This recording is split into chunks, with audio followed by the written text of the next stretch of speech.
Kayla Dean, Maria Chang, Jasmine Mo, Ella Gao, Zai Lat, David Lat, you're here? All right. Ploy, this is a long one. You there? Thank you. Felicity Tang, Joao Posagnoli, Kun Kim, oh, you're there. All right. Kyle Evanoff, Divya Kular, Saiham Khan, Saiham Ahmed Khan. All right. Alexander Reyes, Jungbei Kim. Getting there. It's only like one and a half more pages. All right. Louisa Hoffman, Walter Munoz, Dylan Brooks, Elizabeth Stensrud, Jennifer Doe, Marlena Trappis, Minami Oba, Tin Kian Lain. All right. Chloe Weiner, Kristen Swafford, Pedro Vasquez, Zechariah Boltz, Hee-Jin Kim, Liam Hyo, Yung-Chi Chen, Alexander Wang, Alexander, you here? Veronica Shepeleva, Woo-Hyuk Lee, Jennifer Lee, Isaac Castro, Larissa Barrett, Chelsea Dole, Natalie Weppel, Laura Hobbs, Olivia Gu, Jung-Soo Park, Torrin Jones, Uyen Chuang, Patrick Barrientes, Richard Coyle, Lars Taylor, I saw you, Lars, Na Kim, Ishan Gupta, Raymond Dang, Ayla Peters, Sergio Ruiz Tello, Madeleine Villanueva, Neil Griffey, Trevor Nig, Rokan Khan, Suyoshi Endo, Vivian B, Brian Tanya Caballero. Brian, you here? No, Brian. Josephine Tam, Natalie Rusnak, Sofia Gonzalez, Naga Aluri, Kevin Koduto, Andrew Cook, Roya Azar Kevan, Chow Ho, Sophia Chow Ho. You here? You here or no? All right, thank you. Juan Lazo Bautista? Juan? Eloy? Lazo Bautista? Nope. Heidi Booth. Heidi, you here? No Heidi. Morgan Hicks. Kanan Hayashi. Ravital Solomon. Aaron Ravital Solomon. No go. Sujai Yantra Pragada. You here? All right. Anant Cheru Kupali. All right. Marcus Trigueros. Soyoung Park. Tanya Chu. Harrison Oliva. Harrison Reese Oliva. Okay. All right, here's how we're going to figure out whether you get into the class or not. I'm an economist and I like math, so there's a formula. All right? So what you're going to do on my wait list is you're going to use the following formula. You're going to figure out what your wait list position is. You're going to plug in what year you're in, one if you're first year, second if you're second year, fourth if you're fourth year, what your overall GPA was at the end of last semester, and then the last digit of your social security, your student ID. You plug it in here. That comes up with a number. You're going to email that to me. If you can solve that problem and you get it right, you get to be in this class. I'm totally joking.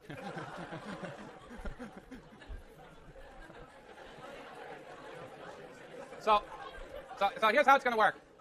If I just read your name and you were here, you're in the class. Welcome. All right? That was a good one. I've never done that one before. That formula.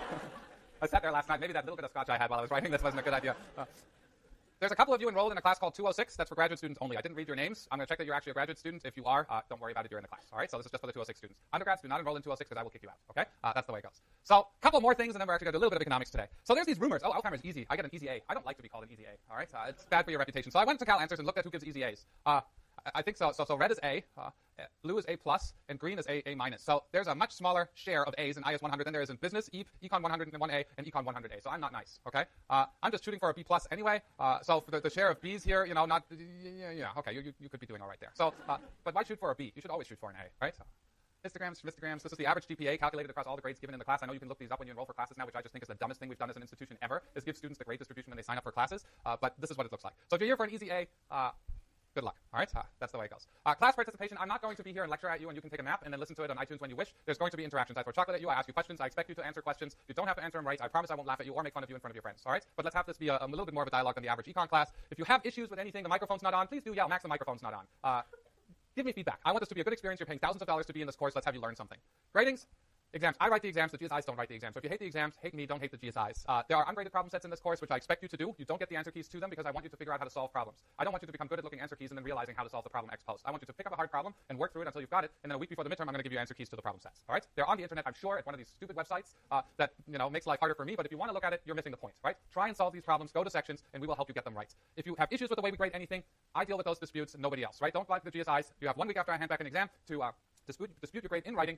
So you tell me on question 2B, you took 6 points off. I think I deserve more than that because, okay? You hand me the exam, I look at it, and I'll try and find you a couple of extra points if I can. If not, tough luck. Technology is a beautiful thing. I have a commercial grade scanner and access to people who are willing to remove staples from exams. So when the exams are graded, I shove them in the scanner and I scan them all, right? The reason for that is I did that 1 year and I got 3 regrades where people had changed the answers. So I don't like that, right? Don't change the answers. Answer it right in the first place, and if you think we misgraded, we will fix it. But don't change your answers after we give you back the exam. I will go after you. It won't be pleasant, all right? I really hate cheaters. So when you hand in your exams, you got to bring an ID, no points, right? So show up to the midterm with an ID that has your picture on it. The exams are as follows. There's 2 midterms and a final. Each midterm is worth 25%. The final is 35%. One of the evaluation sites, yes, I do read ratemyprofessors.com, and I'm pretty sure my wife is the only one who puts chili peppers on there, but that's totally fine. Somebody said, it's all about the final. That to me already means you don't understand how addition works, right? So you get 25% midterm 1, 25 on midterm 2, 35 on the final. Midterm 1 and 2 are not cumulative. The final is, okay? So you will walk out at the end of the class being responsible for the entirety of the course materials on one exam for 35% of your grade. It's not easy. These are the dates. Exams are in class. They're set. What you get to bring to an exam is the following. If you can find one of these are the best rulers in the world. Yes, they're German, but they're these little triangles. They're see-through, right? So you can see when you're drawing what's under the actual ruler. If you have something where you can't see through, you can't ever draw a really parallel line. So find yourself a see-through ruler. If you find one of these triangles, even better. But just a regular see-through little straight edge you can bring to the exam, and you can bring pencils and stuff like that. If we find you or suspect you of cheating, there's zero tolerance, right? I will go after you as hard as I can because I cannot stand cheaters. A, because it's just wrong, and B, because others who didn't cheat and worked really hard get screwed on the curve, right? And I don't like that at all. So don't cheat. I'm not forgiving. Quizzes. What are these quizzes? I give really easy quizzes. I'm a firm believer in attendance, right? Otherwise, you could take this course online. Don't take this course online. Take it in person. Sit in the classroom. Sit still for 80 minutes. Zone out the universe of other useless knowledge like Taylor Swift and the internet, right? And focus on something very narrow. I will try and make it as straightforward to understand as I can. I will try and make it entertaining with lots of nerdy jokes and cute examples and throwing chocolate at you. But come here and focus on one thing for 80 minutes. You will do better in the class. You will understand and learn things that you didn't think were actually good for you or interesting in the first place. So there'll be 6 quizzes. You can miss one, right? Oh, I had to go to a wedding. I missed a quiz. You missed one, right? Don't send me, I missed a quiz. I went to a wedding. You can miss one, right? If you're an athlete and you're constantly on the road and you're listening to lots of these classes through whatever, iTunes or whatever it is, let me know ahead of time what your, I don't know what athlete, they're like match schedules and trial schedules and race schedules or whatever. Do we have athletes in the class? Yeah, so just come see me, right? Let me know what your schedule is, and the coach and I will work out how we do this whole thing. But don't let me know after the fact. That's it, right? We had one person almost make it to the Olympics last time. That was a big class event. That was pretty cool. All right. Cheaters suck. That's what my son said. They're taught this at a really young age. I was like, where do you know this word? He's like, this cheaters suck. I was like, no, it's not a word you should be using. But we have an honor code now, which essentially says if you get caught cheating, we will go after you. If you get caught cheating repeatedly, we will really go after you, and it's not pleasant. If you want phone numbers of people I've caught, I'm happy to pass those on to you. Textbooks. We will study market power very soon, which means individual firms who can set prices will set prices inefficiently high. I need to go no further than let you go figure out what the cost of the current recommended textbook is. 170, 80, 90, somewhere there, right? It's ridiculous. No book should cost that much unless it's covered in gold. So what you can do is there's 2 textbooks I really like. There's Pindyck and Rubenfeld. Bob Pindyck is actually coming to give a talk at the end of the semester. And Jeff Perloff, who's in the ARE department here. They've both written excellent microeconomics texts. I like them both very much. They're a little bit different in style. So what I would do if I were you, either come see me, look at both, go to the library, look at a copy of each, see which one you like better, and then go on the internet and buy an old edition of these for $3.99 and use the other $146 to spend on soy lattes with extra foam. All right? There will be a spreadsheet on BSpace which lists the relevant pages for each edition so you know exactly what you're supposed to be reading. This stuff does not change that much, okay? So save yourself some money. How to do well, I think I've already said that a little bit. Come to class. People who don't come to class do 1.4 to 2.5 grade points worse than people who do come to class. This is not a causal effect because there's a selection issue here.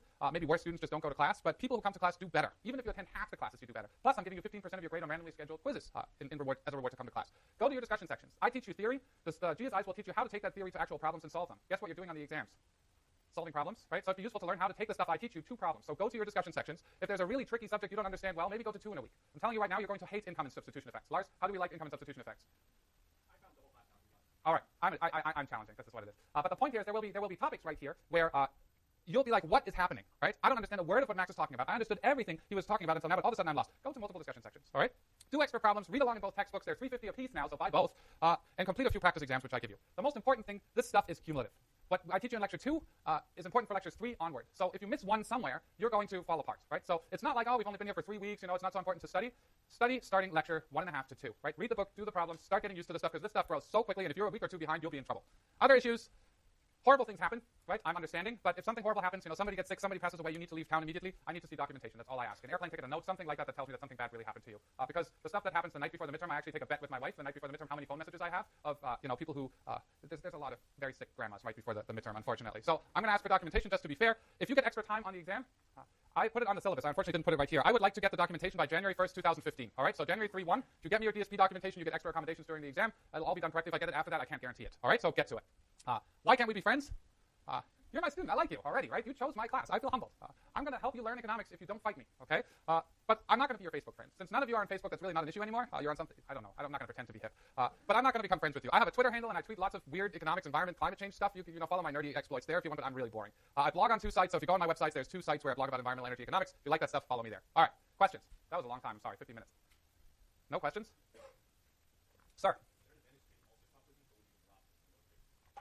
I dropped the lowest grade, but they're graded true or false, so if you think you got one wrong, you'll know because we record them, and you take the 6th one, and we replace the wrong one with a good 6th grade. So there is an advantage to taking all 6. If you're here every week, you've got a pretty much guaranteed 15% of your grade. The quizzes are really easy. Any other questions before we get into it?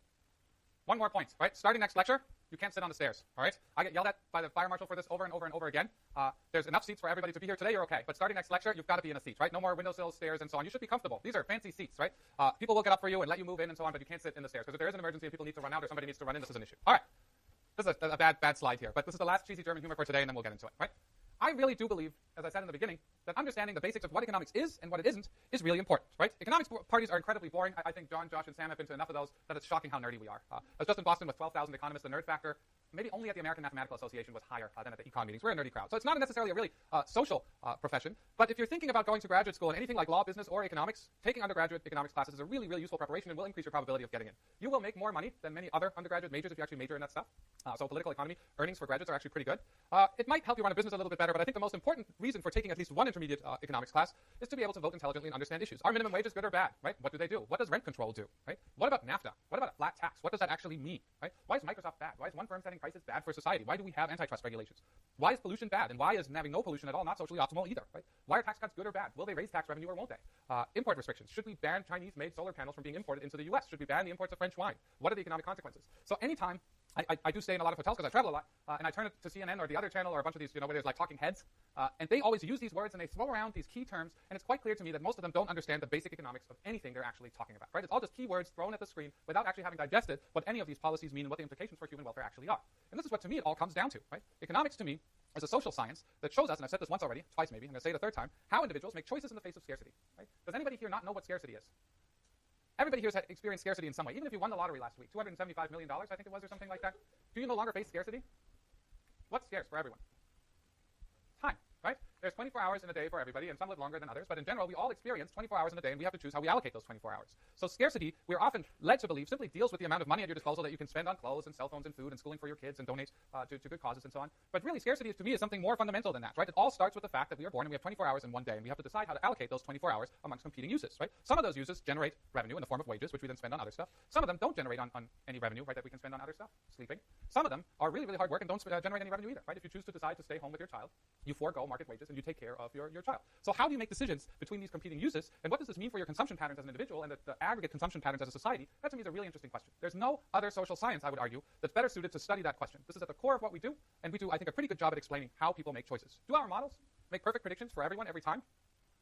No way, not even close, right? But it's a really good framework to think about how, on average, individuals make decisions in terms of allocating their times or resources amongst competing uses. There's been a lot of push lately to abandon the sort of classical economics, neoclassical economics that I'm going to teach you in favor of these new models that are based on psychology, right? Psychologists think about human behavior in a slightly different way than we do, but there's this new field called behavioral economics. It's not that new. Some of you may have taken classes in it. That sort of adds a new dimension to these neoclassical models and explains behavior in a slightly different way. And if we have time at the very end, I'd like to talk about that a little bit and maybe do some experiments in class to show you that some of these phenomena that behavioral economists have shown apply to you. Now, before I dive into it, what I do as part of this class, not as much as I would like because it takes a lot of time, but for some of the more important concepts, I'll have a couple of you come up and I will use Reese's peanut butter cups and Hershey's to do experiments and show that your preferences and choices you make actually match very closely the choices that economic theory predicts, right? Basically showing that you behave on average roughly like some of these models predict. Not perfectly, but roughly. The question I have to ask, of course, does anybody have an airborne peanut allergy in here?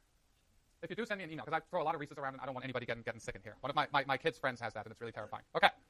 So what is economics? Economics comes in many flavors, but the two main branches are micro and macro. Who here has taken macro already? A lot of you. With Mario last semester?